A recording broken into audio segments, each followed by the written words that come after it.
Sekarang ni saya tengah bersihkan akuarium. Ini buang air, ganti air baru lah. Kebiasaan untuk ikan kaloi saya semua saya pelihara gunakan untuk air diorang, air hujan. Air hujan yang ditakung. Sekarang ni tengah hujan. Kalau anda nak gunakan air hujan, pastikan air tu daripada hujan lebat lah. Kalau hujan sikit-sikit, saya rasa susah sikit lah nak guna. Takut dia ada dekat udara yang ada macam-macam kan. Kalau hujan lebat, air tu mengalir. Lagi satu, kalau tak ada hujan, nak gunakan air pipe, anda boleh guna anti klorin lah seperti biasa. Ataupun anda tak nak guna anti klorin, anda biar satu tong penuh, tak payah tutup, ada matahari, lepas ada matahari pancar kat dia, biarkan selama 2 hari ataupun lebih. Paling minimum dia 2 hari lah. Pastikan macam tu baru anda boleh guna untuk hilangkan klorin dia.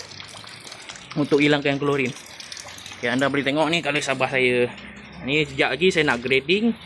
Tengok dia boleh jual ke tak boleh jual lah. Saiz macam ni lah. Kalau sabah. Okay